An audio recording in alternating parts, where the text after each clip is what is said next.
Not to be confused with medical or legal advice. An appearance on this platform is not necessarily an endorsement, but as always, we encourage you to do your own research. Enjoy the show.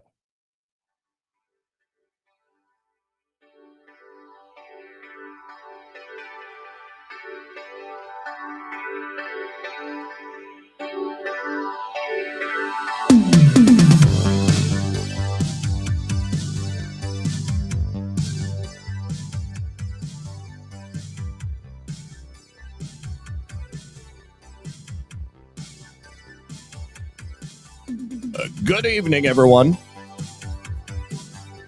And, of course, welcome back. Yes, that's right, my friends. It is time for another very, very exciting episode of Red Pill News Live. I can't get my freaking computer to work. Rumble shut off my audio. Put it on the wrong thing, so that's why you heard me putzing around at my desk. Whoa, what is going on? Oh, Trump loves Epstein. I get it now. Another one bites the dust. All right, guys, so today we're probably going to have a few trolls in there because we are going to be discussing the Supreme Court's decision to uphold President Trump's mail-in ballot directive. And, of course, the decision by the district judge to completely ignore that decision by the Supreme Court. This should come as no surprise. We've also, of course, got our daily featured section on the efforts of the administration to kick every dirty, stinking, illegal alien out of the country. Read it and weep. In addition to that, the State Department has also instituted what is likely to be the largest visa revocation program in the history of the United States of mother freaking America. So do me a favor. I want you to sit back, I want you to relax, and I want you to enjoy that popcorn because we are going to get into it right after this. Science proves that a healthy immune system is the body's first defense against the smallest of ailments to the most catastrophic. Coriolus Versicolor is the most sought-after, all-natural supplement for both humans and pets to help boost the immune system. There are over 400 studies worldwide on its effectiveness in humans, including Sloan Kettering Cancer Center, MD Anderson Cancer Center, and now from the University of Pennsylvania School of Veterinary Medicine. Together, we can help reverse this terrible tide now plaguing your loved ones and give them the immune-boosting supplements that they need.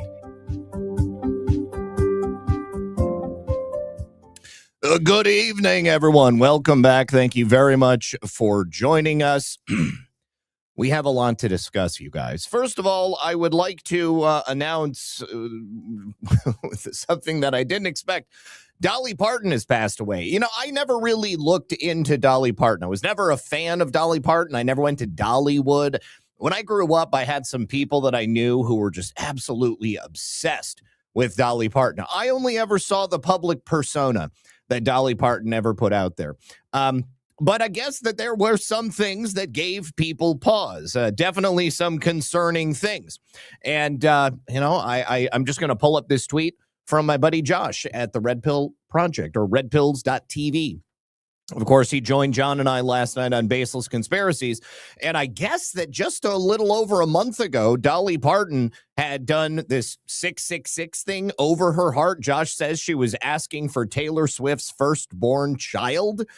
That's a little weird. Dolly Parton never publicly proclaimed to be a Christian, and I never saw her doing any weird stuff. And obviously, I definitely loved her boobs. I was a huge fan of Dolly Parton's mammaries. That's something I'm not going to deny. But didn't know anything about her personally. Now, she had mentioned maybe last year that she was ill. She had fallen ill as her husband of nearly 60 years, Carl, was convalescing. She basically took care of him until he passed away, and then she was supposed to start a residency in Las Vegas. And then she had to cancel it, and she was supposed to go on tour. She had to cancel that. She had a show that was coming up, a series of shows. She had to cancel that. Just about 3 or 4 days ago, she did an interview with People magazine where she said she was getting better. And then today, the announcement is that she passed away. Now, every time I see someone who is a mainstream artist or a movie person or somebody who gets sick after being in such good health for so many years, I ask the question, are they vaccinated? And in the case of Dolly Parton, I think the answer is yes, because Dolly Parton actually did a spot for the U.S. government where she said, vaccine, vaccine, vaccine, vaccine. It's going to be too late when you're dead. Something along those lines. Now, Cherokee, I mean, Dolly Parton proclaimed to be a Christian, but I mean, there's a lot of people who proclaim to be a lot of things. I'm not making any judgments whatsoever. I just wanted to share this video that Josh said Dolly Parton is doing the 666 over her heart as she asks for the firstborn child of Taylor Swift. Taylor and Travis, it's Dolly, and I was just told that you two are making a donation of $2 million to my imagination library. Thank you, thank you, thank you. I'm blown away and overjoyed with that gratitude. Now, it's evident that you two have made giving back a key part of your lives. So, hey, when you have your firstborn, can I have it? Because that is going to be one special baby. You know, the mission of the Dollywood Foundation is to dream more, care more, learn more, and be more. And thank you again for your very generous gift. And we'll continue that mission, even if A little odd, I think, asking for the firstborn child of anyone. I don't know that symbol that the thing she did over her heart was necessarily a 666. You know, everybody, a symbolism will be their downfall. That's the line that everybody loves to go to. I do sometimes think that people just make awkward gestures and they don't necessarily mean to do something. But here's another one that people had passed around. So this is Dolly Parton with Sandra Bullock and Jennifer Aniston. And Dolly does a cheers. And she says, cheers to the goddess sound. But everybody heard cheers to the god Azel. Now, never heard of the god Azel. Couldn't find anything on it. Who's to say that there isn't some deep state god Azel that I've just never come across in my research? But here it is. to the goddess sound. Oh, Lordy. Right? To the goddess sound. Oh, Lordy. Now, I theoretically, that was just a mishearing. But here is definitely Dolly Parton getting the vaccine and urging everyone else to do it as well. Well, hey, it's me. I'm finally going to get my vaccine. I'm so excited. I've been waiting a while. I'm old enough to get it, and I'm smart enough to get it. So I'm very happy that I'm going to get my Moderna shot today. And I wanted to tell everybody, I think you should get out there and do it too. I even changed one of my songs to fit the occasion. It goes, vaccine, vaccine, vaccine, vaccine. I'm begging of you, please don't hesitate. Vaccine, vaccine, vaccine, vaccine. Because once you're dead, then that's a bit too late.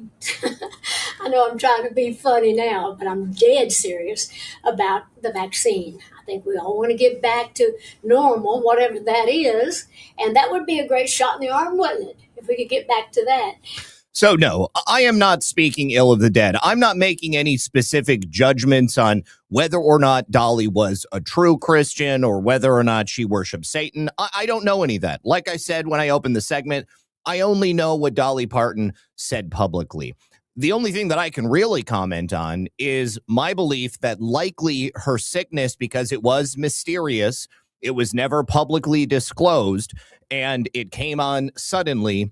I believe that she died most likely as a result of getting the jab. The Moderna jab, that was supposed to be the one that was only one, but they still did boosters for it. At the end of the day, God rest Dolly Parton's immortal soul. I will not speak ill of her because I don't know anything about her. And she frankly did look good for an 80-year-old woman. But it's too bad that she's no longer with us. There are a lot of people who are no longer with us who also were proponents of the jab. All right. Now, I'd also like to put this on your radar. I couldn't believe it when I saw it. This image right here is a real Halloween costume that was for sale at Target. Yes, that is a young black child in some sort of a minstrel-like outfit, and it is eerily reminiscent of the original Jim Crow, which you see right here. He has these patches on his pants. He's doing sort of a shuck and a jive and dancing around. Well, as soon as people saw this and people started recognizing that it looked eerily similar to that original Jim Crow picture, Target very quickly pulled it from their shelves, and they apologized to everyone. An apology from us. We pulled an offensive Halloween costume that never should have been part of our assortment. It is no longer for sale. As a company, we got this wrong, and we are deeply sorry. We know this is especially hurtful for our Black guests, team members, and partners. Removing this costume is an important step, and the company is looking closely at how this happened and what needs to change to ensure this won't happen again. I think that somebody is probably going to get fired. They are probably going to get fired really, really hard. And then it's probably also likely they're never going to be able to work in an industry such as this ever again. I am shocked that this one made it through the censors, and it is clearly way too reminiscent of that old Jim Crow ad right there. Autism Capital says, well, how bad could the costume be? Oh my God. Yes, it really is that bad. I mean, this is kind of akin to Target selling a Klan outfit or something. I don't know. Anyways, just thought that was a little bit crazy right there. Okay, now, hold on. Let me adjust the color temperature of my lights right here. I want to get that a little bit less white. There we go. That looks better. Okay. So also, we have an interesting series of stories that I thought juxtapose each other perfectly. So first of all, this woman often appears on MS Now. She's a contributor there. She is frequently somebody who is supportive of the Democratic Socialists of America. And Jixer says clown costumes for clowns. What's wrong with that? Her name is Mara Gay. She works at the New York Times, and she was on the Morning Joe Today show. And she was clearly attempting to soften the image of the DSA in the eyes of America. Now, she is the same person who had previously gotten a lot of coverage because she couldn't do basic math, because she suggested that the Elon Musk could basically make every single person in the United States a billionaire. She got the number 320 billion America confused with 320 million. She thought that, at 320 million people, every single one of us could get $1 billion from Elon Musk, and Elon Musk could afford to do that. Trillions of dollars. Obviously, that's not going to happen. It looks like I have a couple of donations over on Ko-Fi. So let me do a quick refresh. And before I continue with the story, I will make sure I say thank you. First of all, to Trisha. Looks like maybe Trisha supported me twice just now, $20. I love the new intro. I have no clue how to do something like that. Who filmed you? And how do you get that in the background? Trisha, it's AI. I wasn't actually on site shooting zombies. But yeah, Grok made that. I just uploaded a picture of myself, and I told Grok to put me in a zombie slasher film, and that's what it did. So thank you very much. I'm glad you like it. And then Trisha again supported. Thank you so much, Trisha. And says, oh, I forgot to say happy birthday. So happy birthday, dear friend. Thank you very much, Trisha. Yes, Grok is getting a lot better. It's definitely been interesting to watch it sort of progress. So yes, my birthday is on Sunday. It's coming up. Thank you very much, Trisha. All right. So she also was apparently disturbed at the sight of American flags on the 4th of July. I'm sorry. You live in the United States of America. The flag is an indelible symbol of the United States of America. And on July 4th, we celebrate our independence from the UK and the British Crown. So you're probably going to see a lot more flags on July 4th. Now, in this particular segment, she is speaking to a voter who loves the idea of Medicare for all. And Miss Gay notes that ideas like this are very popular unlike concepts like defunding police and closing down prisons. But of course, you know, if we elect the DSA, I'm sure that we can trust them to only give us Medicare for all and not to defund the police, and certainly not to open up all of the prisons and just put all of these criminals out onto the street. There's been so much talk about this democratic socialist movement that's spans from New York City, but now to Michigan, and then a couple of nights ago in the state of Florida, where Angie Nixon, who we had on the show yesterday, won a double-digit victory over Alexander Vindman. So you talked to some Georgians about how they feel about that movement within the party. Socialists, you know, the word is like it's like a bad word.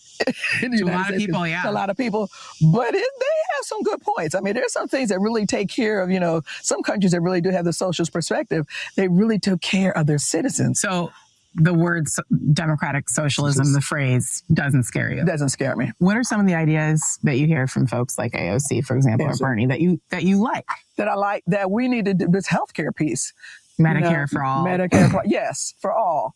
You know, if you're a citizen, you're born and bred, you should at least be able to go and say, I can get my teeth pulled. So, Mara, obviously we have seen every race is different, every candidate is different, every district is different, whether or not sort of a, quote, socialist ideas play or not.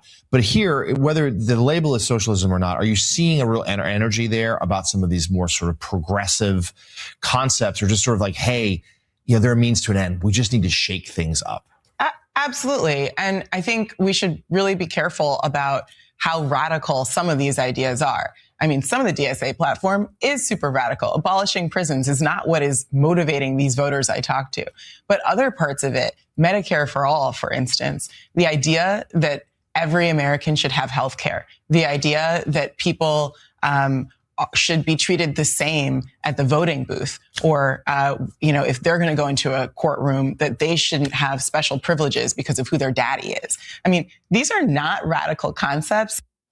No, they're definitely not radical concepts, but these concepts are not separate from the generalized platform of the DSA. Now, the real irony I see in that statement there, that we shouldn't be treated differently based upon who our daddy is in the courtroom, the vast majority of the people who are pushing the DSA messaging all come from very privileged homes. They don't have to work. They get to sit around all day being communists because of mommy and daddy paying the bills, buying their homes, paying for their phone bills, buying them food. They've got a credit card that's open so they can order Uber Eats anytime that they want to. They don't worry about the congestion pricing in New York City. They also don't worry about their rent, because if their mom and dad isn't paying it, they're living in rent-subsidized housing. All of these things that the Democratic Socialists of America are trying to do, they talk about the fluffiest ones. The ones that make you feel the best. Sure, free healthcare for all, that sounds amazing, but how are we going to pay for it? Because even though we just print as much money as we want at the Federal Reserve, the more money you print, the less value that money has. How are we going to expect that people are going to get everything that they want unless people are working for it? And in a communist state, in a socialist state, people have got less of an incentive to do the hard work that is necessary, because they know that the government is going to come in and they're going to take 40, 50, 60% of whatever it is that you make. So why would you bother? And also, why would you elect Democrat Socialists of America when you know that they are going to open up the prisons, when you know that they are going to fundamentally destroy the United States as it is? It's not a perfect country by any means, but it's the best freaking country I could imagine living in. I don't want to go to any of these other shitholes all around the world, even the Western countries, which are all pretty much shitholes at this point as well. The United States is the last dying breath of a functioning society as it is right now. And the one thing that really bothers me is that the left appears to be doing much, much better in shaking that apple cart, in bringing in these candidates who are not establishment candidates. They may be getting funded by establishment candidates, but those people are not going to be on their list of those that they need to pay homage to once they get into office. Those people that are paying their bills are probably going to be first among them that are going to be put at the edge of the pit at the end of a barrel of a gun. We, in our neck of the woods need to do a better job of putting forth candidates who are also going to be shaking the apple cart, who are not going to be giving us the establishment GOP sort of taglines. I mean, just like speaking out of one side of their mouth and then doing something out of the other side. They're all deep state. It doesn't matter whether they're Democrat or Republican. We have precious little trust in our elected government.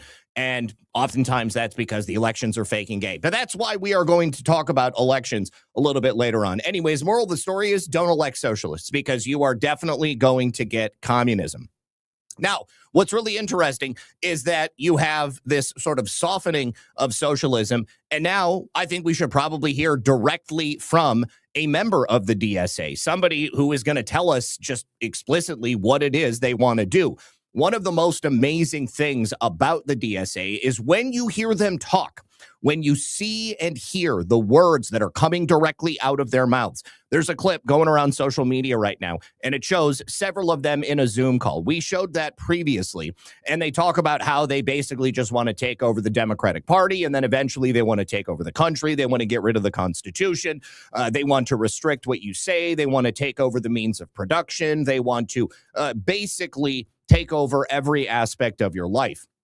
So now Democrats and media liberals are sort of trying to control the narrative around these people and what it is they're actually going to do once they get into power.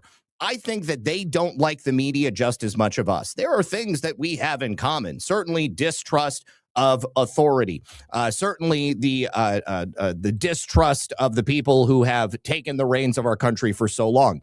They have taken it for granted that they were always going to be in charge, that they were always going to be just telling us what to do, that we, the plebs of the United States of America, were going to accept our fate as it existed. Donald Trump has turned that around. This is where we truly differ from the Democratic Socialists of America, besides a whole bunch of ideological things. But they are completely unable to see the changes that are taking place in America. Donald Trump is bringing back manufacturing. Donald Trump has brought back pride in the United States. Donald Trump has brought back opportunity. Donald Trump is shutting out illegals. Donald Trump is shutting out immigrants from coming into our country. But of course, they want more immigrants. They want zero borders. They want all access to all things. So the DSA have not been shy about their intentions, what they intend to do in America when they gain majority power. If they ever gain majority power, they plan to destroy America's founding documents. They plan to get rid of the Senate. They want to put themselves in control of the presidency that won't be elected in any way by the people. They also want control over the Supreme Court, and they want to undo all of those immigration laws, abolish the borders, end ICE, and then also get rid of law enforcement. You'll have a bunch of blue-haired social workers walking around with yellow vests on, asking drug addicts and killers on the streets if everything's okay. Well, those people won't be out there on the streets for very long. They're also aware that tens of millions of Americans, like me and like you, own guns, and that if that ever happens, there will likely be a resistance that is put up. We will stop the commies from taking over the United States of America. And so that means that the DSA is also now becoming proponents of the Second Amendment. They are also purchasing their own guns. They are also training just in case there will be a violent and bloody revolution, and because revolutions tend to be that. So we have seen that the Democratic Party establishment that we have has to be ripped out. This is Michael Byer, an activist and streamer for the DSA. We can actually start to grab hold of the ship of state and steer it in our direction, but it is going to be a violent process. Oliver Larkin is a man running for Congress in Florida's 25th congressional district. Also, DSA said our country needs to change, and this Democrat Party needs to change. I was more than glad to go on Hassan's stream. This is, we need, as Democrats, we need to go into these spaces. Now, here is a video of them talking about that violent revolution. We have seen that the Democratic Party establishment that we have has to be ripped out. We can actually start to grab hold of the ship of state and steer it in our direction, but it's going to be a violent process. Our country needs to change, and this Democratic Party needs to change. I was more than glad to go on Hassan's stream. This is, we need, as Democrats, we need to go into these spaces. Israel has a plan of creating a greater Israel in the Middle East. And Eretz Israel would require Israel to expand, quintuple its size by eating up half of Lebanon, parts of Iraq, parts of Egypt, most of Jordan, parts. I mean, they're not wrong on that, but of Iran. It's not an accident that the same people that will take the AIPAC money take all the other money too. You know, where they're messaging each other like, oh, there's a war over here. Won't that be profitable for us? What if we started some instability over there? AIPAC doesn't care about democracy. AIPAC cares about what AIPAC cares about, which is the corporate interests, the billionaire class, and perpetuating this U.S. colony in the Middle East that is only able to exist with our taxpayer support. So the irony again here is that it's not just AIPAC that doesn't care about democracy. These people don't care about democracy. They talk about democracy. They crow about democracy. But we are not a democracy. We are a republic. Democracies are absolute chaos. Ask the Romans how that worked out. Jeff, I see you over there on YouTube, says, I think things are going to get bad soon. You know, I think things have been bad for a while. These people have shown us that they are willing to engage in violence. Every single time we talk about an example of violence or shootings or, you know, it's a leftist now. It's interesting because previously under I guess, you know, administrations that were looking to keep us down, they would MK Ultra some sort of right-wing narrative, I guess, mind control slave to engage in some type of violent activity. But now that's not happening, and those things are not being done. And so what you have are left-wing troons and Decepticons that are going out there and committing violence because they think that some sort of violence is going to happen against them and they need to engage in some sort of violent struggle. I am not personally worried about my safety. I think that anybody listening to this, you should simply be aware of your own surroundings. You should have the means and methods to protect yourself and your family. And I don't think that anybody is really going to be put into a situation where something terrible is going to happen. One of the things that I think they would like to do is convince people that there will be a violent struggle. Think about how many people have been saying, oh, America's on the verge of a second civil war. You know, we're going to have another revolution. I think that everything that President Trump has done over the course of the last, 10 years has been about avoiding that, about ensuring that we don't go down that road. And I think that the efforts we are taking to secure the elections right now are also about ensuring that that will happen, that won't happen. I mean, take a look around at the people who used to be able to get away with things. They're not allowed to get away with things anymore. Here's a perfect example. Do you remember that Air Force major who stood on the steps of the U.S. Capitol and he made, wearing his uniform, by the way, and he demanded that President Trump be impeached and removed from office. Now, this man was named Jason Watson. He's a U.S. Air Force major. He had attended the U.S. Air Force Academy. Well, he was arrested after a press conference in July that was sponsored by Al Green. Al Green, of course, was not radical enough for Democrats in his district, even though he had been around for many years. He is now being forced to retire. And he, of course, is also a major hater of President Trump. So when Jason began his speech at this press conference, he started with the oath of office. And then he started tearing into President Trump. He described the American people as the greatest threat to our democratic republic. Okay, this is what the leftists believe. He argued, we have all played a part, myself included, in getting ourselves into this mess. You know, there is blame to go around. There is ample blame to go around. But the state of the nation, in my opinion, is largely due to the actions of the leaders of the United States of America. Not one administration, not one party, but people who have, through their narcissistic glee, used the riches of the United States to line their own pockets and to abuse the people of the United States because they were moving us towards this globalist new world order system. And the only fault that the American people have is that We were too trusting. We were too busy. We were out there trying to live the American life. The American dream. We were trying to raise our families. We were just trying to survive on a daily basis. So many people out there are still just trying to survive. As many people as there are awake in the United States today that understand how precarious the situation is and how far gone it was and where we're moving towards, there's still a lot of people out there who are just normies. Normie Democrats, normie Republicans, and we are, of course, trying our best to wake all of those people up. Not all of them are ever going to wake up. Many of them are just happy to continue living their little lives and believing that the government is going to do the right thing. Well, the government tends to not do the right thing. So for Jason to look around and say, you're the problem, I'm sorry, Jason, but you're the problem. And the people who have taken our country and twisted it and taken jobs and sent them overseas and devalued our currency and made laws that govern the killing of babies and old people, those people, in my opinion, are truly the problem. So he does this speech. He mentions that the American people are the issue. And he says, for the last 18 months, we the people have allowed the highest levels of the executive branch of the federal government to violate our Constitution and their oath with impunity. It didn't start 18 months ago, okay? It started far, far earlier than 18 months ago. Donald Trump, in my estimation, has done more to push us back towards a constitutional republic than any administration that came before him. I mean, look at what happened in the 4 years under the Biden administration. Constitutional violations galore.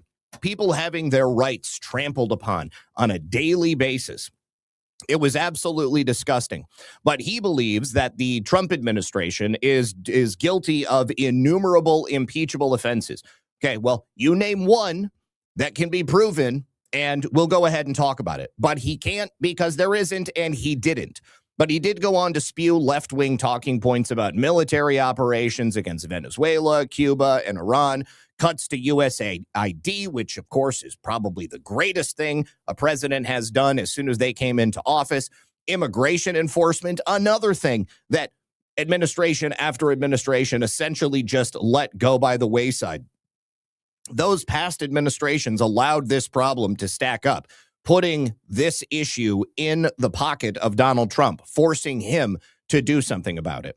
The efforts of federal law enforcement to subdue violent riots, you're going to have to do something about it. You can't just let them burn down entire cities like they did in the Biden administration.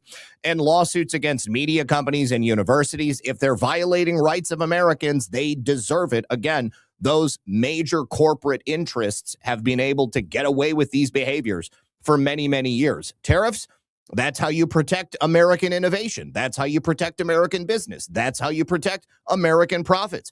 And even the UFC on the White House lawn. I have absolutely no problem with the UFC on the White House lawn. Do it. Go for it. Well, he was detained again last week because he has continued to advocate for President Trump's impeachment. And on Monday, Watson was hit with a whopping 10 criminal military charges under the Uniform Code of Military Justice, UCMJ, for his disgusting actions. Now, he does have an attorney. His name is Christopher Muttimer, and he has revealed the following charges Mr. Jason is facing. 3 violations of Article 88 for alleged contemptuous remarks about the president. Guilty as charged. 5 violations of Article 92 for allegedly disobeying his orders. His superiors would know. 2 violations of Article 133 for alleged conduct unbecoming of an officer. And absolutely, he is guilty. Now, the use of Article 88, this is apparently especially rare. There have only been 2 such convictions that have occurred since the modern UCMJ was enacted back in 1951.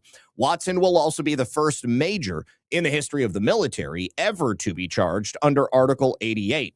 Now, the Article 88 charges are the ones directly connected to a June interview that Watson did with the Defenders of Our Republic Substack newsletter, his protest in uniform at the U.S. Capitol, and another interview with the Crap News Network on August 17th.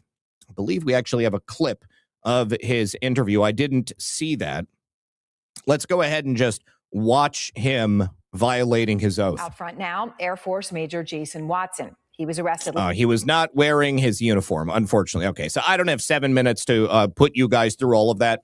But Newsweek reports that the Article 92 charges allege that Watson violated Defense Department regulations, which bar troops from speaking out on partisan politics. We actually spoke about that as a possible charge when he appeared in his uniform on the Capitol steps. Now, moreover, all of these charges, each and every one, allege that Watson wrongfully wore his uniform while at the Capitol. He violated leave regulations by traveling to Washington, D.C., and he refused to wear his uniform after his CNN interview. So the two Article 133 charges allege that both the protest and the interview constituted unbecoming conduct of an officer. And the 40-year-old Watson is likely to be dismissed from the military. He will probably forfeit all of his benefits if convicted. I don't know if he is looking at any time in the brig. Military servicemen and women in the chat, if you can comment on that. I would think that each and every one of these things on their own would be enough to throw this guy behind bars for at least a little bit of time. But now that he has put his name out there on the map, I guarantee you he is looking at probably parlaying this into a much larger career. Watch him run for office in the near future. Certainly watch him write a book. Watch him become a talking head on MS Now or CNN or any of those things. Jason is probably going to do as much as he can to get as much attention as he possibly can. All right, do me a favor, guys. Thank you for hitting the like button and make sure that you share the show. Thank you to Principled Enigma. When I suggested game insertion yesterday regarding the intro, I was simply wondering if VR gaming might have gotten to that point. That would be awesome, but no, unfortunately. All right, you guys. First of all, before we continue, I need to let you guys know about the next sponsor of today's program. That will be our friends over at LTV. All right. Now, I need to be honest with you guys for just a moment. If you have been feeling tired all the time, if you feel bloated after meals, if you feel like no amount of water helps, I get it because I've been in that same position. Now, I at one time had to give a call to Dr. Josh. They said, hey, man, I am feeling all of these things. I need your help on this. And what he told me was pretty surprising. He said a lot of these signs can actually trace back to how well your liver is staying hydrated. And that was something that I had never heard before. It's not just about drinking more water. It's about making sure that your body is getting exactly what it is that it needs. So water alone wasn't working for me. And I always just assumed that hydration meant drinking enough water. But what Dr. Josh explained was that the liver plays a much bigger role in how your body actually uses that water. So if your cells don't get that water and then hold on to it, a lot of what you end up drinking just goes right through you. And this is basically what was happening to me. So what he showed me was that low energy, sluggish digestion, bloating, feeling older, is something that can happen when your liver is not hydrated in the way that it should be. Plain water doesn't cut it, and regular electrolyte drinks basically just end up being sugar and salt. So the solution is LTV. Dr. Josh has been practicing as a doctor for more than 25 years, and he has created this incredible hydration drink, LTV. It's built to do a lot more than just a standard electrolyte powder. It's got marine electrolytes and taurine, which lengthens the telomeres of your DNA, and it helps your body to hold on to water in your cells. It's also got milk thistle and dandelion root. These are ingredients that are used to traditionally support your liver health. And he said it's already helped a lot of other people, and that is what got me to try it. And I have really enjoyed it. So I wouldn't talk about this if I hadn't had a chance to use it. I ordered some from his site, and I drink it every single day while I'm on the air. And it's helped out with a lot of the things that I was feeling that I mentioned previously. My energy is more steady, my digestion is smoother, and I feel hydrated again. I was pretty surprised at how good it worked. So I'm not going to say that a basic electrolyte drink or another glass of water is going to get you there. That's why I would say that this is a much better choice. It's built around real cellular level hydration, and it's not just going to make you feel like you're peeing expensively. So if any of this sounds like something that you have dealt with or you would like to try addressing, you can give LTV a look. The link is drinkltv.com/redpill. Once again, that is drinkltv.com/redpill. If you're on Rumble, you'll see a QR code on screen. You can use your phone. Dr. Josh is actually running a special right now. You can get up to 57% off for a limited time. Plus, you're going to get a free bag of LTV. And it's only through the link that you see there, drinkltv.com/redpill. Again, on Rumble, it's right below the description box. Go there, check it out, see what it does for you, and hopefully it does for you what it did for me. Thank you very much to Rumble and to LTV. Okay. Now, let's move on from Jason, and we are going to move into, actually, this is the same thing that I had there. We're going to move into some new fraud that was discovered by the General Services Administration. Now, Jason wasn't committing fraud outside of all of the other crimes that he was committing, but we are talking about federal contractors in this instance, because the suspected fraud that the GSA discovered involves a record number of contractors. And quite frankly, it is the highest total dollar amount that has ever been identified by the GSA. And that is according to that agency, as they have exclusively given this information out. The administration said they identified the suspected fraud by reviewing government contracting data, looking at public reports, and information that also came from the inspectors general. So this investigation began back in March as a part of President Trump's administration government-wide crackdown on fraud. So the GSA administrator, Edward C. Forst, said, "Let this serve as a warning to any bad actors who are thinking of stealing from the federal government. We will catch you. We will work with law enforcement. We will ensure your arrest, and we will do everything in our power to help recover every dollar you stole." So Forst said that contractors were falsifying records, or they were simply misrepresenting themselves so that they could steal from taxpayers and hurt legitimate businesses who were competing for these federal contracts and not trying to scam. Anyone who lies their way into receiving federal taxpayer dollars is putting their business, their reputation, and their freedom at risk. So the review covers a number of different things. COVID-19 spending, the Small Business Administration's 8A program, contractor eligibility, bid rigging, cybersecurity-related false claims, bribery, and a number of other potential contractor misconduct. Now, the GSA cited 2 cases to show off how the procurement fraud affects taxpayers and legitimate federal contractors. You had one that was involved in a $73 million suspected fraud that was tied to federal contractors reserved for service-disabled, veteran-owned small businesses and other eligible small businesses. One of these companies, Broadway Electric Incorporated, Cornerstone Contracting Incorporated, and CEO John Oler and President Christian Blake both agreed to pay $21.3 million to resolve this False Claims Act allegation that they were improperly obtaining these contracts. Now, the government alleged that Broadway and Cornerstone used qualified small businesses as pass-through entities between April of 2017 and May of 2025. That way, they could obtain contracts for which they were not actually eligible. So the defendants admitted Broadway and Cornerstone identified contract opportunities. They would prepare and place bids. They secured bonding. They chose subcontractors and personnel, and then they primarily controlled the work and the finances. But the qualifying small businesses generally received fixed payments that would be equal to about 1% and 3% of the contract's values. This sounds very similar to those Indian Nation contracts that James O'Keefe and O'Keefe Media Group were able to uncover and expose as well. They would essentially be a front man for contracts that would then go to much larger companies that did not qualify for eligibility on those contracts. And then the Indian Nation would receive a remittance from the actual companies doing the work. Same thing was happening here. There was another case, $44 million in suspected fraud that was connected to Sierra Nevada Company, LLC. So Sierra Nevada agreed to pay $7.75 million to satisfy allegations involving their employment of a man by the name of Michael Henry. Michael Henry was a government employee that was signed to Joint Staff J6.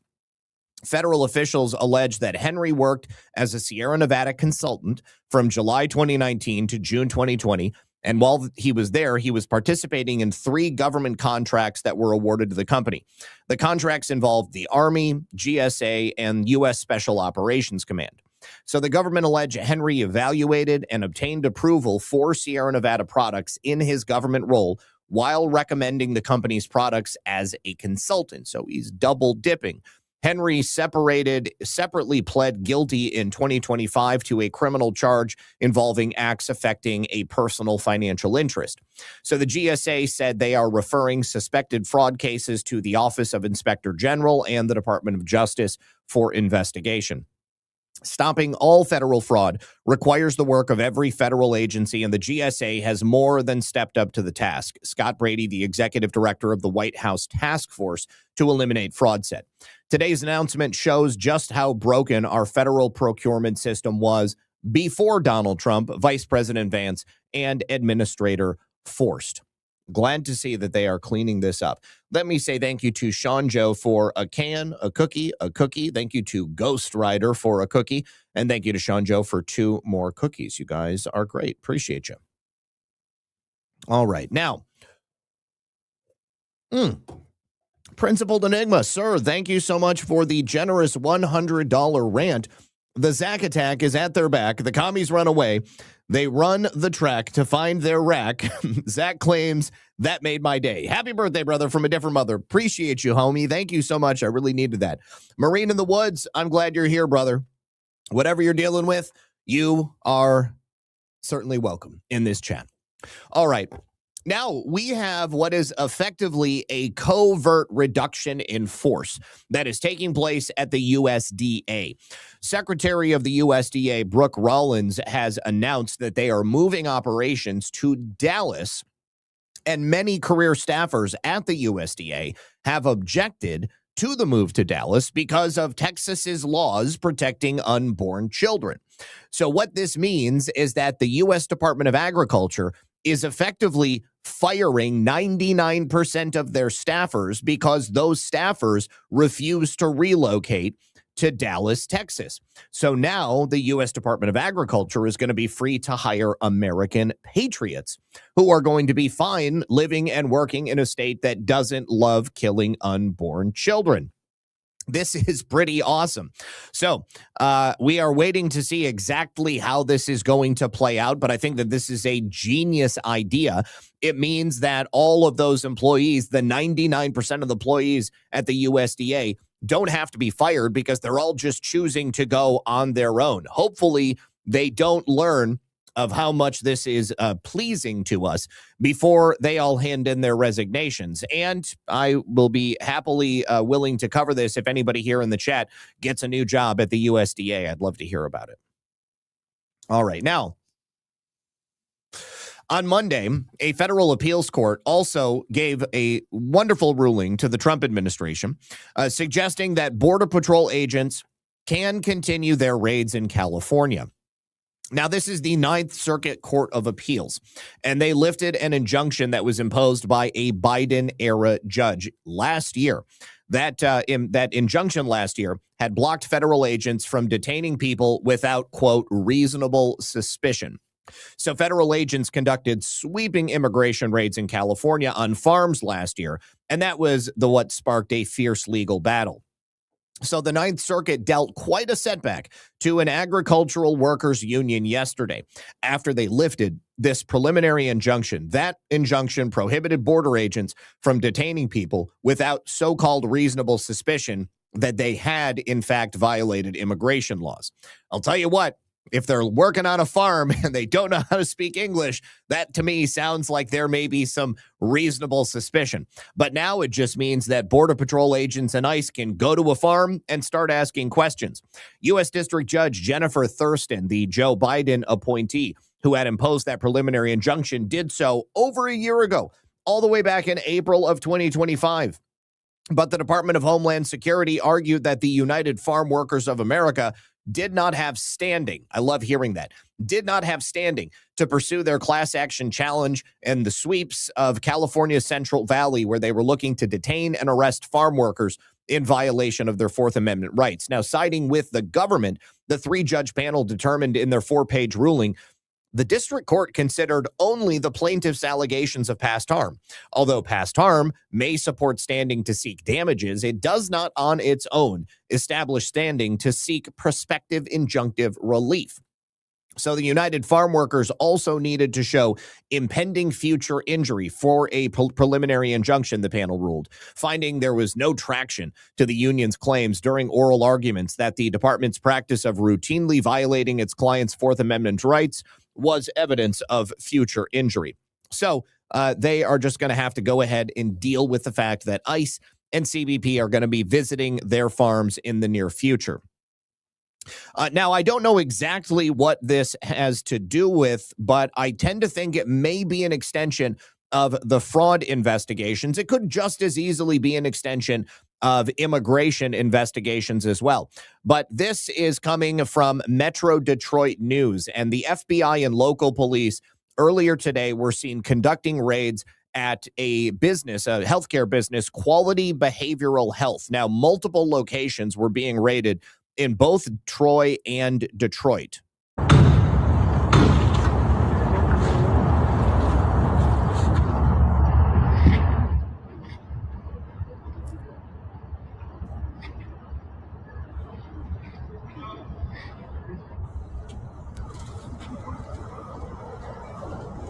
Kind of anticlimactic. It just shows them going in. And then we have this helicopter footage from above the Quality Behavioral Health in both Detroit and Troy.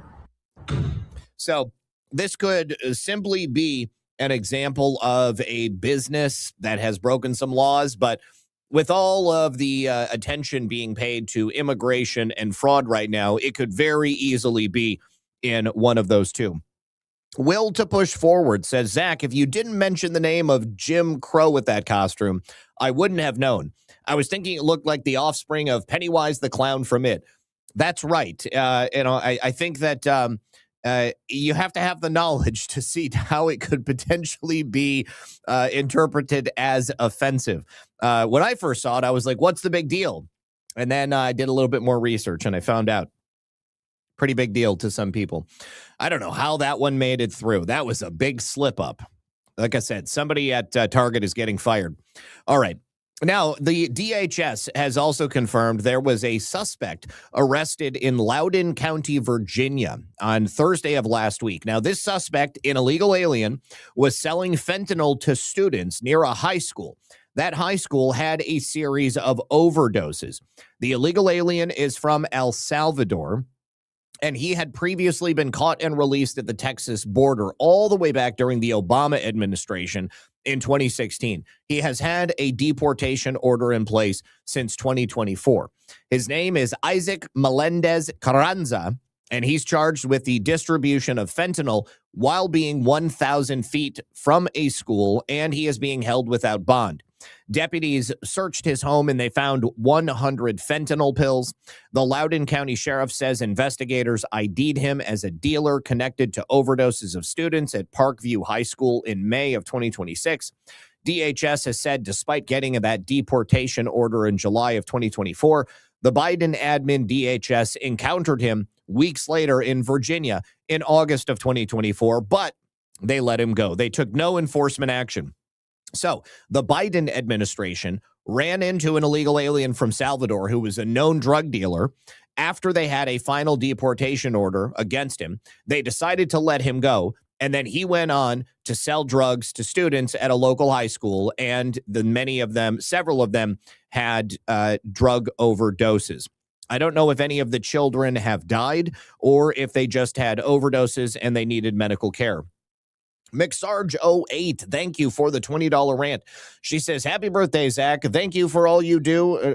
I'm sorry, I don't know if you're... Yes, you are a woman. It looks like long hair. Thank you for all you do to deliver the news to us each week. Pepe clap. Thank you very much for that. I do appreciate it. Yeah, he kind of looks like Sideshow Bob, doesn't he? With the hair. Anyways, he knows he's going back to El Salvador, and that means that he's going to SCOTUS. I'm sure they love men who sell drugs to children who have drug overdoses down there at SCOTUS. Certainly the authorities in El Salvador are going to have a good time with him. All right. Now, this is just a quick rundown of several of the wins that we've had in relation to the largest immigration enforcement operation in the history of the world. Stephen Miller, if you didn't know, is running all of this for the president. Yesterday, we learned that Ilhan Omar directly told by the White House that nobody at the DHS or Homeland Security investigations will listen to her. She apparently reached out to them to see what was going on with her investigation. They said, we're not going to talk to you. Also, yeah, ICE is directly investigating her. U.S. Customs and Immigration Enforcement sent a demand letter to universities about their CPT programs, asking what jobs and roles the students were assigned to and how they exactly fit their degree programs.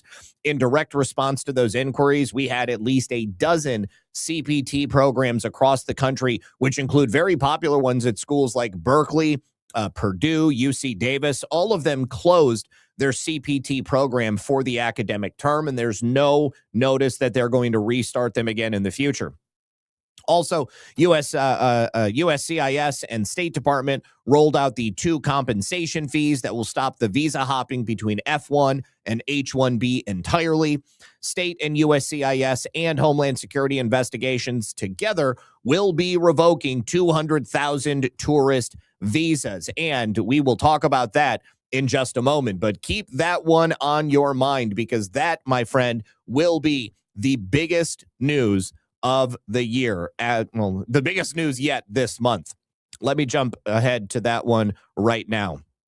All right, so effectively, the administration is revoking at minimum 200,000 tourist visas. What we have, and we've talked about this in a number of different stories, people will come here on tourist visas or business visas, and then once they get into the country, then they will apply for asylum or refugee status or something like that. But as we have learned, the State Department looks at that as an improper order of operations. If you were believing that your life was in jeopardy, you would first apply for asylum, and then you would get to the United States, and then you would be able to apply for some other type of visa. But in this instance, we are now going to be revoking the largest number of visas in the history of this nation.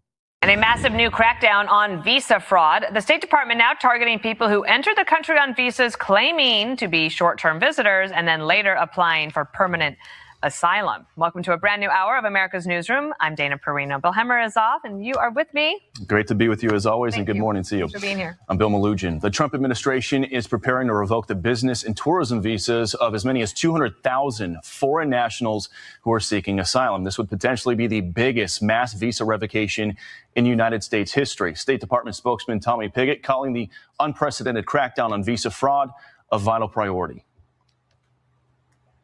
Government approach, a whole of State Department approach. It comes from identifying those travel patterns all the way to the communication at consular officers to make sure that people know that if they are engaged in fraud, if they lie to consular officers when they're applying for their visa, there will be consequences. Senior national correspondent Rich Edson is live in Washington with more. Hi, Rich. Hey, good morning, Dana. Well, the administration is targeting these visas issued over the past 10 years to foreigners who are now requesting asylum here. The Deputy Secretary of State, Chris Landau, posted, quote, people in the U.S. and... Okay. D-Man says, dude, the volume. Is it too loud or is it not loud enough? Because I have some people who say the volume is never loud enough. Nobody ever says it's too loud. Tell me, is it too loud? Because if it's too loud, I'll turn it down. But it sounds totally normal to me. Like I've said before, every single clip is tuned to a different volume. It's good. Okay, I will trust Alias because Alias is an OG. all over the world are fed up with bogus asylum claims. The system has long been swamped by frivolous asylum claims, meaning that it takes years to adjudicate whether applicants are actually entitled to asylum, during which time they can typically work, have children, and otherwise put down roots in our country. All right, so we are not going to allow these people to commit visa fraud any longer in our country. That is so good. We are remaking the immigration system. We are weaponizing the immigration system against itself. The Trump administration has restricted immigration while at the same time stripping legal status from people, halting these entry programs that were being abused, activating enforcement powers that have never been used before. We've got the Alien Terrorist Removal Court, first case in the history of its existence.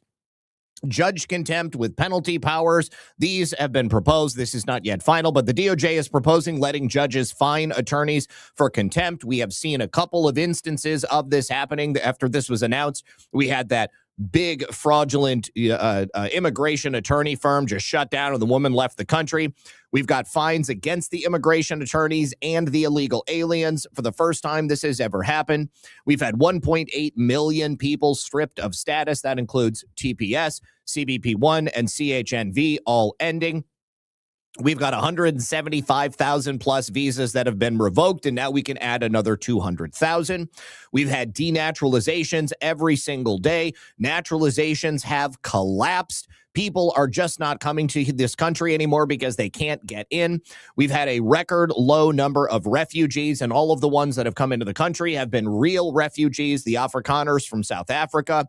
We've had asylum all but get shut down. We've had 6 national defense areas that have been established all along the southern border with the military protecting it.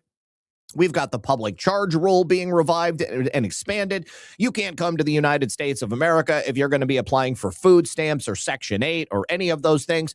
Thank you to the Crucible for raiding the stream. Appreciate you guys. All legal immigration categories have been restricted simultaneously. And there is even more news on this effort because we have had yet another proposed H-1B fee, another proposed rule that has just quietly reached the White House, and the DHS is also taking public comments on that proposed new H-1B rule fee. So if you would like to comment, I'm actually going to put this into the chat. I think that it would be a wonderful thing for every single person watching the show to publicly comment to the DHS and let them know why you think that the rules they are proposing are going to be a good thing for the United States of America. But you can also tell them if you want other things. Do you want stronger audits? Would you like better enforcement by the government? Would you like better documentation from the applicants that are applying for these things? Is there more accountability that is needed? I think the answer is yes on all of these things. Do you want the fee to be higher? Do you think $103,265 is not enough? Public comments are important because undoubtedly all of the people who are attempting to gain access to the United States via this H-1B system, they're all going to publicly comment as well. Don't forget, every single one of those H-1B applicants was told to go back to their home country, and they would have to reapply through the embassy in their home country. All of their appointments for yesterday were shut off. That didn't just happen in one country. That happened in every single country all around the world, because now every single one of them are going to be subject to this $103,265 fee. When you complain on X, of course, that's great for the algorithm, but you need to complain to DHS and let them know exactly what we would like to see happen. The deadline for comment closing is on September 24th, so you have a little bit of time to go ahead and do it. So this $103,265 fee is just one half of it, because DHS has a separate rule for H-1B that is currently under review. And this actually might be even more important. So what they're planning to do is, number one, revise the eligibility for the H-1B cap exemptions. We have a current cap exemption for $85,000 unless you're a school. That would be a wonderful thing for people to mention in that public comment. The $85,000 cap should apply to schools and nonprofits as well. They should not be allowed to bring in as many H-1Bs as they want. There will also be increased scrutiny of employers that violate H-1B program rules. Many of those employers are actually people who gamed the H-1B system to come here and set up body shops. They should definitely be punished. They should be denaturalized, and they should be barred from doing any business in the United States of America ever again. What's my Gasara view? It's totally fake. Increased oversight of third-party placements and staffing arrangements. That is those body shops that I just mentioned. Now, this is, again, a full rule that is not yet being made public, but the cap exemption on H-1Bs operates outside of that $85,000 annual cap. $85,000, I think, is even too many people to bring here into the United States. If we have any unemployment in the United States. We should not be bringing in workers from any other country. So DHS is now specifically looking at who gets to qualify for an exemption. We should not be giving anybody any exemptions. No schools, no nonprofits. Every single person who applies for an H-1B should be paying that $103,000 fee. There should be no refunds because there is no refund in the rule. So this is yet another major crackdown on the H-1B scam. And we need to make sure that the DHS is aware that this is a wonderful thing. Now, I also mentioned CPT earlier. ICE and their partner agents have issued new guidance that will dramatically restrict how universities give foreign students work authorization through CPT. So the key requirement is that the practical training must be required for all students pursuing the curriculum, regardless of citizenship or immigration status. And a school may not create a course primarily to facilitate CPT authorization, because that means that they're basically just trying to game the system to get people here into the country. And the training will essentially mean nothing at all. The University of Illinois is one of those colleges that has already responded. Effective immediately, they have said their CPT is tied to an elective course will no longer be approved. It will only be for effective major programs that everybody is taking. The government has said you simply cannot create a college course, enroll an international student, and then use that course as justification to give them CPT work authorization. So how many day one CPT programs can survive this interpretation? I hope the answer is zero. This should be the beginning of a major loophole being closed in the CPT program. All right. Now, finally, for our immigration segment, ICE has just arrested a criminal illegal alien that has already been deported 4 times, along with many other aliens, and it was part of a targeted operation in Los Angeles. Let's take a look. I knew it was going to happen. 43-year-old Ernesto Alejandro Perez Garcia has been forcibly removed from the U.S. at least 4 times. He has a lengthy criminal history dating back to 2003, mostly for drug, alcohol, and driving offenses. He was just arrested again in May for disorderly conduct. If you knew it was going to happen, did you ever think about just self-deporting, going back to Mexico? No, because I don't got nothing to do. Even though my mom and pops are over there, I don't got nothing to do. I go over there, they think I'm from here, and they get treated differently. You know what I mean? So why go through it?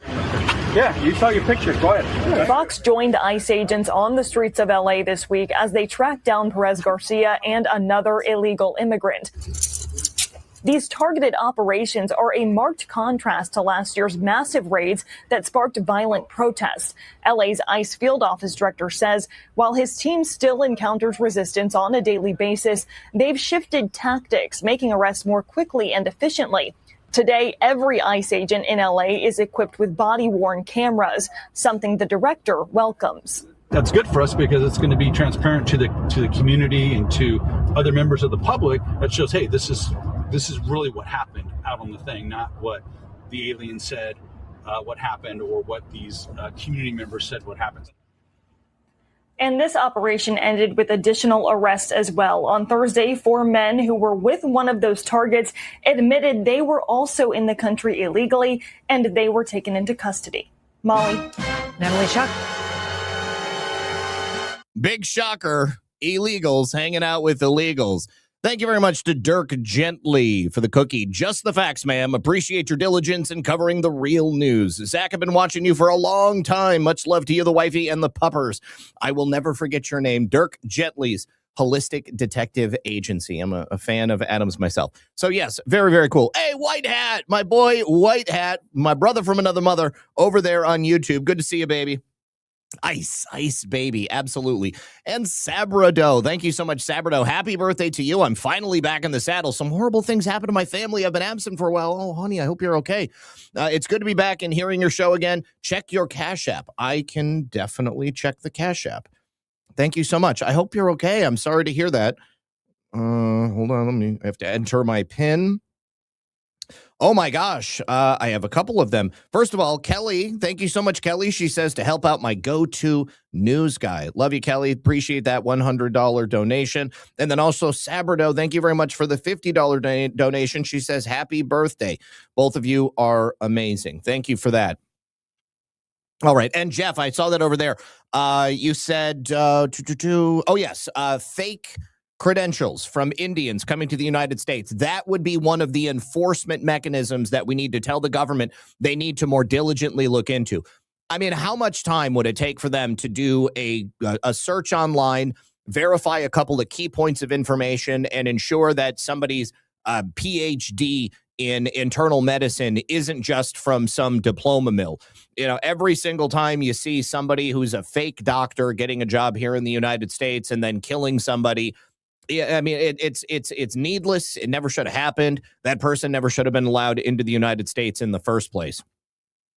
So, yeah, we got to be checking on those fake scam Indian pill mill diploma mills. All right, before we continue, very quickly, I need to say thank you very much to our friends over at Rumble. You guys, I know you hear a lot of things about crypto, and an important part that a lot of people miss is that crypto was created so that you could actually own and control your own money. Yesterday, Bitcoin was over 80K again. I'm just going to look at it real quick while we're on the air, and let's see, Bitcoin, where is Bitcoin? Bitcoin is back down to 78,000, almost 79,000, but that's fine. I'm sure it'll go back up again. After that 2008 financial crisis, Bitcoin was designed as an alternative to banks. Instead of a bank holding onto your money, delaying transfers, limiting access, it puts you in control. And if you've ever had to wait for a transfer to clear, you might have felt the same problem. You know what I'm talking about. So fast forward to today. Everybody hears about crypto, but getting started may feel a little bit complicated. This is why Rumble Wallet is awesome. It takes all the complexity out of it. They make it very simple, and you get to choose what you want to work with. Bitcoin, dollar-backed stablecoins, even digital gold backed by real gold. You can turn that digital gold in and get yourself a gold bar. It's not complicated to set up. It connects with MoonPay, so you use your credit card, your debit card, or your bank account. You're up and running in just a couple of minutes, and then once you get set up, you could even support your favorite Rumble creators like me or other people directly. And when you donate using Rumble Wallet, it goes directly to the creator. There is no cut that goes to anybody else. So if you're on Rumble, do this right now. Scan that QR code or click the link in the description. If you're not on Rumble, you can go to wallet.rumble.com. You can download the Rumble Wallet from there, set it up, and from there, you go tap buy and you're in the game. And then in just a few minutes, you go from hearing about crypto to actually owning some. Thank you very much to the good folks at Rumble Wallet. And thank you to Snowcat Operator, another brother from another mother. Thank you for the gifted subscription to Tricks Bandit. I appreciate it. Okay, getting back into it, something strange is happening in Russia. Two very important people were in Russia. Well, two groups of people. First of all, CIA Director John Ratcliffe flew to Moscow for a high-level meeting. Now, the last time that a CIA director went to Russia was in 2021 under the Biden regime. And it was because they were threatening the Putin government to not go to war with Ukraine. So it was reported that a U.S. Air Force Boeing C-17 Globemaster III military transport aircraft flew into Moscow earlier today. It was also seen by some people on the ground in Moscow that U.S. vehicles with diplomatic plates were driving in a convoy through Moscow. Undoubtedly, that was probably CIA Director Ratcliffe and support staff that was with him. So the C-17 arrived from Riga, Latvia.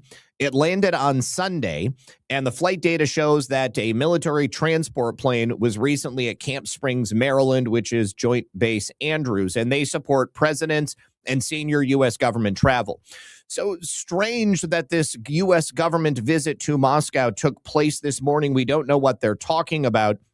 It wasn't just the U.S. government and the CIA that came there as well. We also had representatives of the Vatican.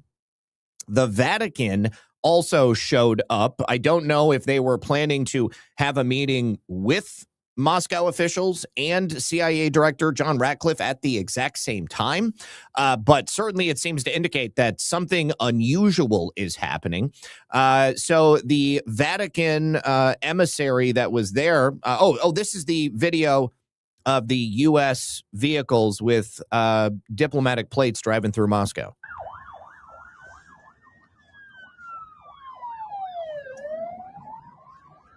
Being led by Moscow police. Американцы Американцы. прилетели на переговоры.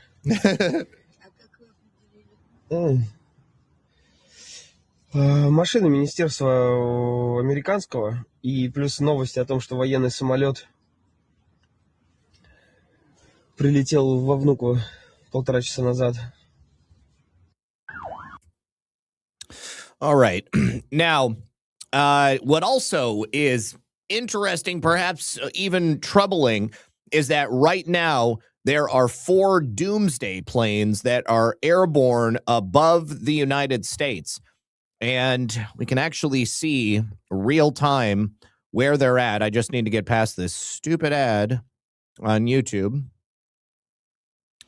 All right. And looks like, gosh, maybe now there's only one that is airborne. But earlier today, all 4 of them were above the United States. Don't exactly know what's going on. Hopefully it's going to be a good announcement.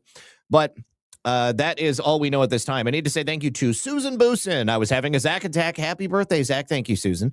Hey, would you blow me too? How likely is it that your next baseless conspiracy show will be that your birthday caused Dolly's death? Probably not too likely. Again, God rest Dolly Parton's immortal soul.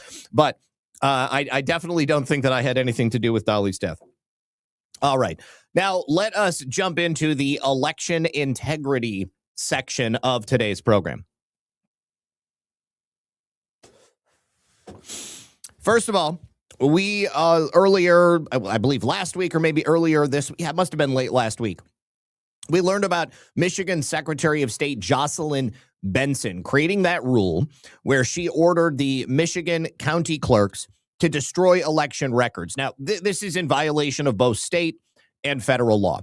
Now, Kevin Kajewski is a Republican lawyer in the state of Michigan, and he represented a clerk who is suing Jocelyn Benson and the state of Michigan because she does not want to break federal law or state law. Now, Jocelyn Benson and the government of Michigan filed a 23-page motion attempting to get this case thrown out. What's interesting is that in those 23 pages, Benson and the state made no single argument to claim that her rule was legal and should therefore be allowed to move forward. Kevin Kajewski has actually published the 23 pages, and he says that in the brief, they tell the court that their own director of elections cannot offer a substantive argument in response to the plaintiff's complaint without tipping his hand. And they say it remains to be seen whether defendants will have the same legal position regarding the rule. So they have previously argued that the rule itself violates no law, and that includes federal statute. But they actually refuse to say that to the judge. They only say that when they're speaking to reporters or when they're doing a news conference. So Kevin asks, what exactly did they argue in the 23 pages if they're not going to argue the lawfulness of this order that is being given to Michigan clerks? The only argument they make is that the clerk that is suing to stop the implementation of this rule is that she waited too long.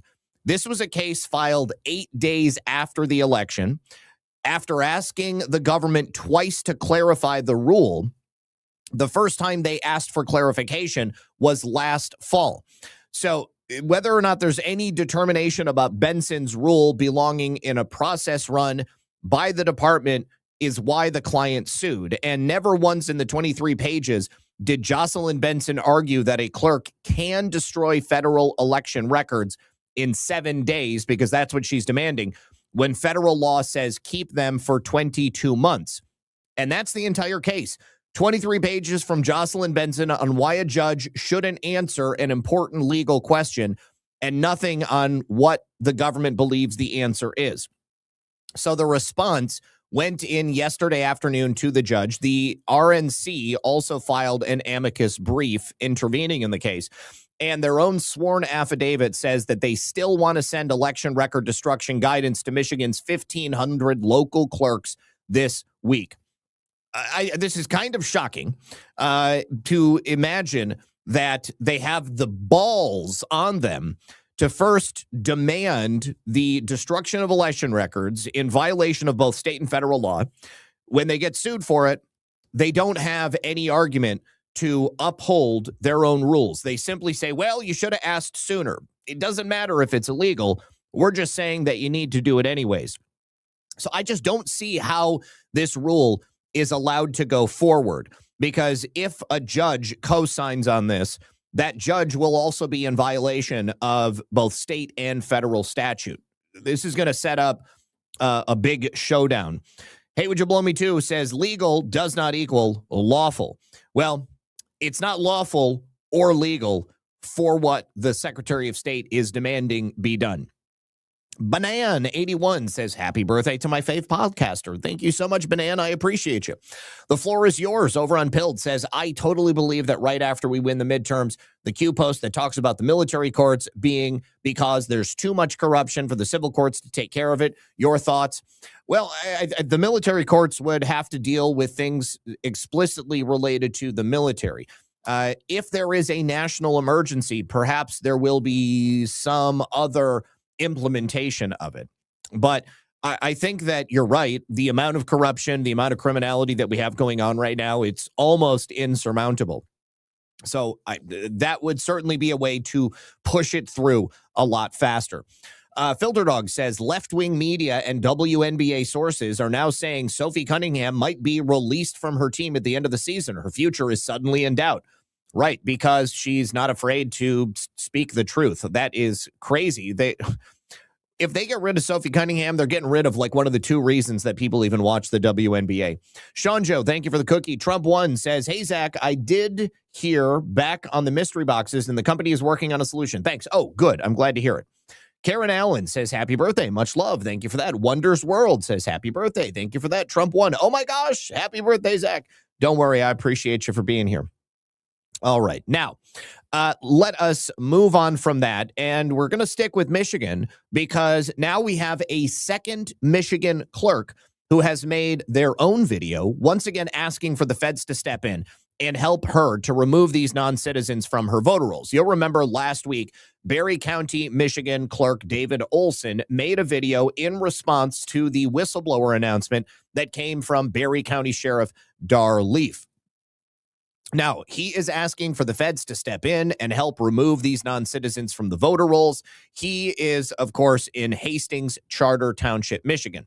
Olson explained that the whistleblower who spoke with Dar Leaf said when a non-citizen, changes their address, programming automatically registers that citizen to vote. When the employee advised the supervisor said that's okay because it'll be caught by the downline by the clerks.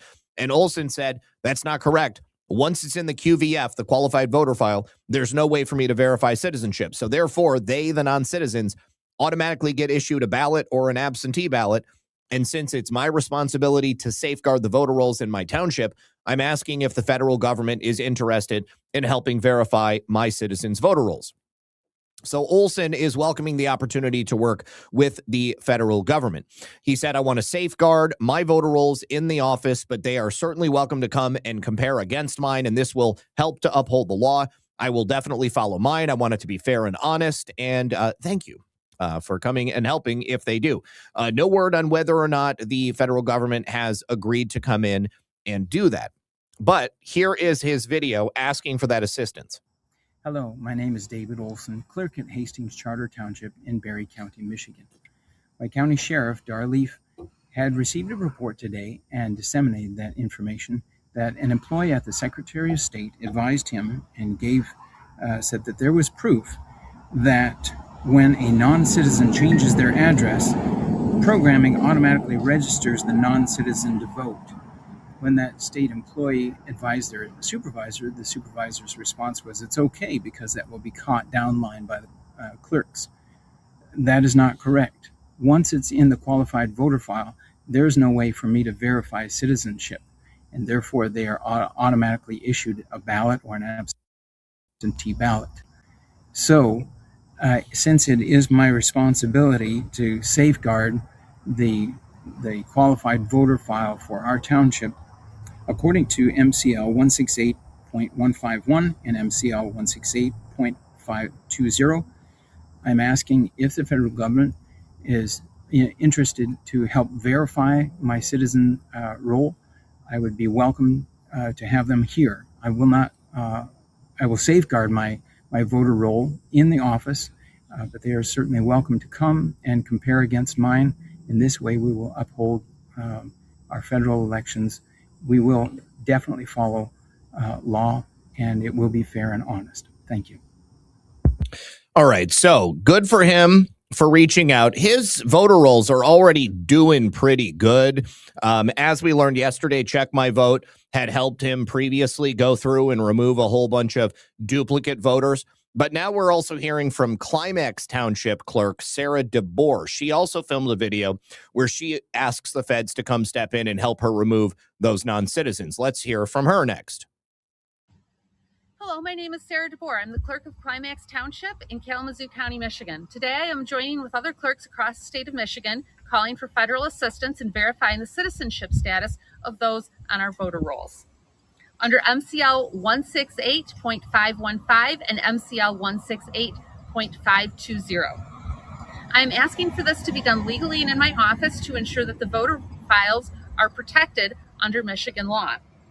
Recently, a whistleblower who was an employee at the Secretary of State's office came forward alleging that the Secretary of State is registering non-citizens to vote. Contrary to what the supervisor of that employee told them, local clerks have zero ability to verify the citizenship status of anyone in the qualified voter files. So I am asking for federal assistance to do my duty as a local clerk to ensure that those who are registered to vote are also legal citizens. Absentee ballots go out on September 24th and time is running short. So I look forward to hearing from someone and working with someone from the federal government very shortly. Thank you very much. Word is in Climax, Michigan, the voters are very satisfied with the status of their elections. Now, Clerk DeBoer, which is, of course, the farmer, it's this is the South African thing. Clerk DeBoer first saw the story about Clerk Olson on the Gateway Pundit, and she started inquiring around to see if anybody could help her get in touch with the federal government. She sent an email to Clerk Olson, and she said, "Greetings, I am the township clerk for Climax in Kalamazoo County. Over the weekend, I saw an article featuring you in the Gateway Pundit where you had publicly requested a DOJ review of your voter rolls. I would also be interested in having the DOJ review Climax's voter rolls, and I've been searching for a way to contact the DOJ with my request. If you have any information, could you please pass it along? Additionally, I am curious to know what other steps you might take to ensure that only U.S. citizens are voting in your elections." Now, when it comes to investigating and exposing that voter fraud, Barry County Sheriff Darleaf is probably the most committed. Surprisingly, as bad as the problems are in Michigan, we have precious few public officials who seem to be willing to come forward and say anything about this. Darleaf has been the only sheriff in the entire state who's come forward. The state of Michigan did whatever they could to try to discredit him and, of course, to even remove him from his position. That didn't work. These two clerks coming forward, there's a lot of clerks in the state of Michigan. I'm not surprised that we don't have more of them that are doing the same thing that they are. But this is clearly a job that is much, much bigger than only them. So we need as many of these people to step forward as possible. Be brave. Do something. Actually reach out and help to get this taken care of. This thing, I think, is totally fake. I don't believe that this is real. I don't think that it does anything, and I don't know why I see it every time I go on this website. Anyways, they're doing this on purpose in the state of Michigan, and there's no other way that you can say it, but this is institutionalized election fraud. Get it taken care of. Now, we also have an update from Shasta County. Shasta County in California, of course, where Clint Curtis had presented that security surveillance tape. He actually appeared with Catherine Engelbrecht of True the Vote, and he has now released that security footage that we spoke about last week. He said that this longtime elections office employees that were working under him were deliberately bypassing the badge readers so they could secure the election rooms without leaving their name on the official access logs. So instead of aggressively investigating the security breaches that were taking place in his office, the county bureaucrats instead turned around and rebuked Curtis, and they did whatever they could to discredit him as well. Employee unions have issued votes of no confidence against him, and he is basically facing demands that he resign. He's not going to have a job anymore after January because he, quote, lost the election. Now, according to the Shasta Unfiltered, this footage presented by Curtis during this August 19th appearance with Catherine Engelbrecht on True the Vote shows one employee sliding a card through a double door entry to unlock a secure room while another one is standing guard. The employees are reportedly required to use their security badges to get in because that creates an electronic record which contains the employee's name and the time of entry and their employee number. Now, Curtis says that after taking over as the registrar of voters in 2025, he reviewed the electronic access logs and he discovered there were hundreds of entries where no employee name appeared. And he believes this video tells us exactly why we have these disturbing gaps. These employees were intentionally bypassing the badge readers so their identities would not appear on the official room entry records. Curtis described this conduct as a form of breaking and entering into a secure election area. The footage alone obviously doesn't establish why the employees entered the rooms or whether or not any ballots or election results were affected. And of course, they're not going to tell us because if they did that, they've broken state and federal laws. But Curtis argues that deliberately defeating an election office's access control system presents an obvious and serious chain of custody concern that demands an independent investigation. Now, he has also accused another employee of potentially issuing more ballots over the elections office counter than were documented in the official reports. And that might explain the strange reports that Curtis and the election workers had on the day itself.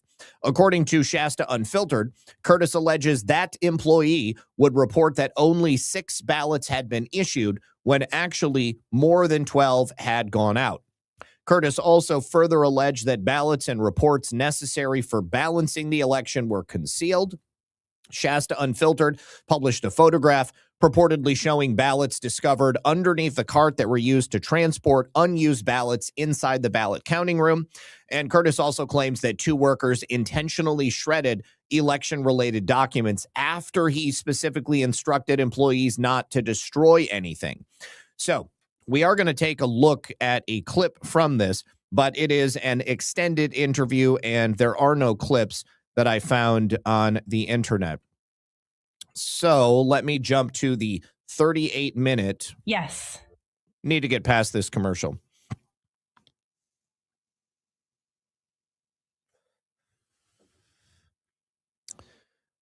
Thank you to Gateway Maga 5. Happy birthday, Zach. Love, and to Lisa, too. Thank you for that. Also, thank you to Jixer Trixer for 5 gifted subscriptions to the viewers over there on Rumble. Appreciate you guys. Thank you very much for being here with us. Also, Crystal Loves David 17 over on Pilled says, happy birthday, good sir, and God bless and prayers. Appreciate you. Sean Joe, thank you for yet another cookie. Thank you so much. Okay, so we are about to watch the video that Curtis was able to gather from the security system there. And it's obvious these people are doing something that's no good. There would be no reason for them to break into the election room if it wasn't for the fact that they had some operation that they were doing. Keeping in mind also on election day, the poll workers, as they were checking these ballots, there were a number of ballots, quite a few ballots, that did not have the same weight and material makeup as the ballots that were officially issued by the registrar's office.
Okay, no sound. Let me try this again.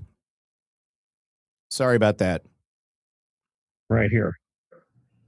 So as opposed to using the card reader, they're shoving a credit card between the doors and popping the lock. And is this a staffer or is this? Yes, this is a staffer. And that little security pad there, I checked the logs when I first got there because, there was all this weirdness going on, right? Numbers were crazy, thousands more ballots than voters, that sort of thing. So I checked the logs and there were hundreds of blank entries where people had gone into rooms, but it didn't show who it was. And I couldn't figure out how they were doing that unless, they were giving out bad credentials or something. I think I got it now. What do you think? I'm just a little slow on the uptake there. He caught him. He absolutely caught them. Is it any wonder why they tried to discredit him? Yes, it was. No. The door was locked. So I don't know how many people here have ever had to jimmy a door, but depending on the configuration of the door, you can take a credit card or another implement. You can slide it down and then push the lock in, and then you'll be able to open the door and bypass the electronic locks. That's what they are doing in this instance. They're supposed to be walking up to that card reader, scanning it, and then that will take the record of who they are at the time that they're entering, and then the door will open and they gain access. Just like any typical security setup at any office or any business. I see people mentioning that we need cameras. There are cameras. But apparently there were not cameras until Mr. Curtis saw that people were doing this, that were actually in this ballot room. I agree with you. There should be security cameras covering every square centimeter of an election or office of elections location such as this, so that there is no place that people could ever get away with any sort of hanky-panky or shenanigans. Of course, the reason there aren't is because people are getting up to hanky-panky and shenanigans. They put just enough coverage in terms of security so that they can say, well, we've got security, but not enough that you can actually catch people where the crimes are actually taking place. So very, very good. And I know that Alex had asked me if I would make sure that I got this over to CanCon. I did last week. He's actually working on getting Mr. Curtis onto Why We Vote Now. So the obvious implication here is that these people are helping in some way to rig elections. And I believe that likely Mr. Curtis had the election rigged against him, because after he came in, they decided this guy is not going to play ball. We need to make sure that we get rid of him so that we gain control over the Shasta County Elections Office once more. So the employees then came after him with allegations that he had acted improperly. The county officials then doubled down. They censured him. They disavowed him. They denounced him. They said that Mr. Curtis should not be in this position. And also a local Teamsters 137, they came out against Curtis as well. I would imagine that the Teamsters probably represented the employees that were working in this office. So I'm glad to see that this is now breaking out beyond Shasta. Like I said, the first time that I ever saw it reported outside of California was here on my show. Great to see that it is now on the Gateway Pundit as well, and that Mr. Curtis is getting some attention. So hopefully the federal government is now also going to be taking notice of this as well, because, of course, the FBI came to Mount Shasta and they actually took much of this material and they did interviews with the employees and the local residents of Shasta County as well. All right, real quick, before we continue with some more election stuff, I have one final sponsorship I want to get out of the way from our friends over here on Rumble. You guys, when you're protecting your wealth with precious metals, trust is everything. And that's why investor Kevin O'Leary and thousands of other smart buyers partner with Universal Coin and Bullion. Led by Dr. Mike Fugens, America's gold expert who was named the Dealer of the Year by the American Numismatic Association, Universal Coin and Bullion delivers unmatched credibility. And to introduce you to their top-tier service, they are offering a 1/10 of an ounce gold American Eagle or 2 1-ounce silver American Eagles at their actual dealer cost. So don't wait. Claim your dealer cost in gold and silver offer today by calling 1-800-UCB-COIN or click the link to buy now on Rumble. You can also use the QR code on Rumble as well. All other platforms, dial 1-800-UCB-COIN. Thank you very much. All right. Now, continuing. The main event. The U.S. Supreme Court yesterday, after the emergency motion by President Trump and the administration, has voted to uphold President Trump's executive order restricting mail-in ballots ahead of the midterm elections. Now, you'll remember earlier this month, U.S. District Judge Indira Talwani, the Obama appointee, expanded her previous block on President Trump's executive order on mail-in voting. She is a Boston-based judge, and last year, in March of 2025, she blocked President Trump's executive order so he could not create his federal voter list. In March, before that, he had, of course, signed Executive Order 14248, preserving and protecting the integrity of American elections. The executive order said free, fair, and honest elections, unmarred by fraud, errors, or suspicion, are fundamental to maintaining our constitutional republic. The right of American citizens to have their votes properly counted and tabulated without illegal dilution is vital to determining the rightful winner of an election.